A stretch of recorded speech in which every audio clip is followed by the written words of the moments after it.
شرم و حیا تو بس نظر میں ہونی چاہیے۔ میری بیٹی میری گود میں بیٹھ جائے یا سینے سے سینہ ملا کر بغل گیر ہو جائے، آخر وہ میری بیٹی ہے۔ دین سے تو اب معاذ اللہ لوگ بیزار ہو رہے ہیں۔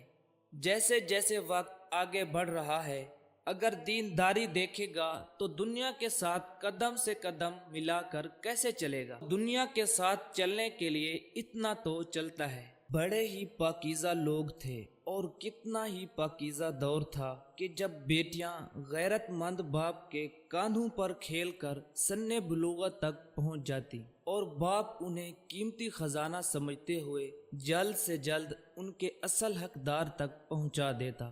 اب تو باپ چاہتا ہے کہ بیٹی پہلے کوئی بڑی ڈگری حاصل کر لے اور باہر ملک والے بھائی کے پاس بھیج دو تو وہاں رہ کر بڑی یونیورسٹی میں پڑھ لے، پھر جاب کر کے خود مختار بنے، پھر دیکھیں گے کہ کس کے ساتھ رخصت کرنا ہے۔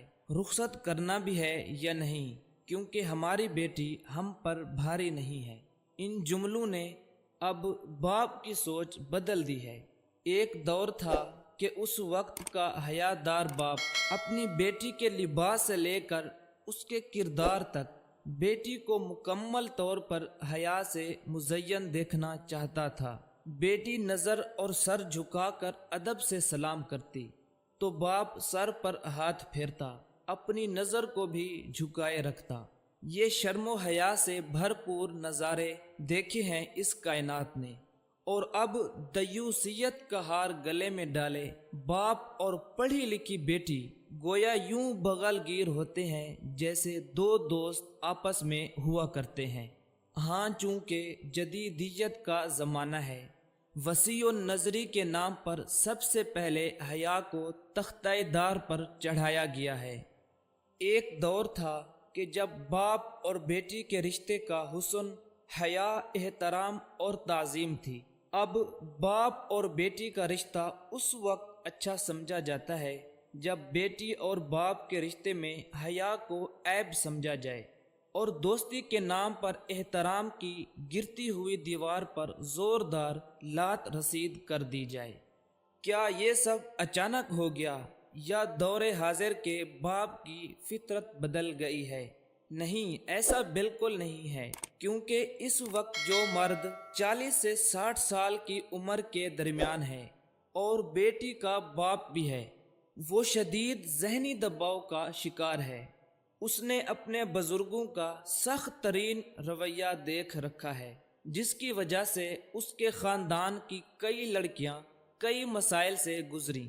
اس کی بیوی بھی یہی کہتی رہتی ہے کہ جو پابندیاں مجھ پر تھیں اب بیٹی پر نہیں لگنے دوں گی، اور پھر ان سب کی آوازوں کے درمیان اسے معاشرے کی دیگر عورتوں کی آوازیں بھی آتی ہیں کہ ہمیں آزادی چاہیے۔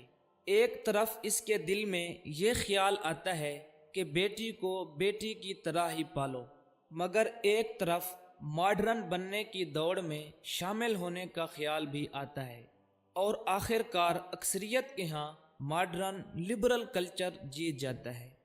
اب چاہے یہ سب اس نے پچھلی نسل کے سخت گیر رویے سے سیکھا ہو، اپنی بیوی کے دکھڑے سن سن کر سیکھا ہو، یا ڈراموں سے سیکھا ہو، یا پھر اپنے ارد گرد کے ماحول سے، وہ باغیرت سے بغیرت بننے کے اس سفر میں اپنی آنکھیں اور کان بند کر لیتا ہے۔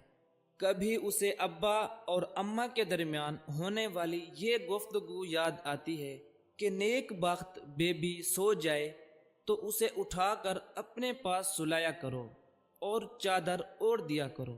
سوتے میں پیر چلاتی ہے تو کپڑے ادھر ادھر ہو جاتے ہیں، اور اماں کہتی ہے جی آپ بالکل صحیح کہہ رہے ہیں، اور اب اس کے بڑے پجامے بنایا کروں گی، خیر سے بڑی ہو رہی ہے۔ کبھی جو ابا بیبی کو تایا کے ہاں لے کر جاتے تو کہتے ماں سے کہو کہ تمہارا دوپٹہ صحیح سے لپیٹ دے، چلتی سائیکل سے بار بار تمہارا دوپٹہ صحیح نہیں ہوتا، اور پھر دیکھتے ہی دیکھتے بیبی 18 سال کی ہو گئی اور ابا نے اس کی شادی کر دی۔ اس کے ذہن میں یہ ساری یادداشتیں اکثر آتی رہتی ہیں اور اسے بہت اچھی بھی لگتی ہیں، مگر ٹی وی ڈراموں میں دکھایا جاتا ہے کہ ایسے باپ کی بیٹی گھر سے بھاگ جاتی ہے، باغی ہو جاتی ہے۔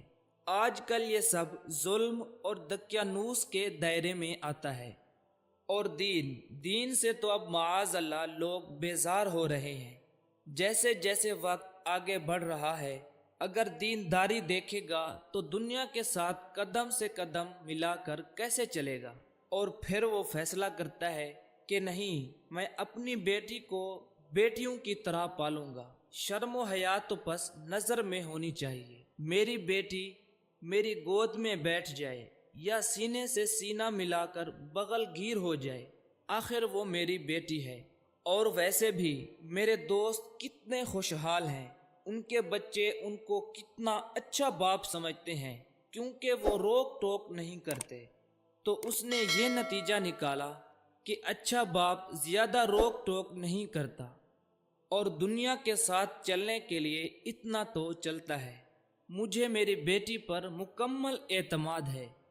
بس یہ باتیں اسے سکون سے دیوس بننے پر آمادہ کر لیتی ہیں۔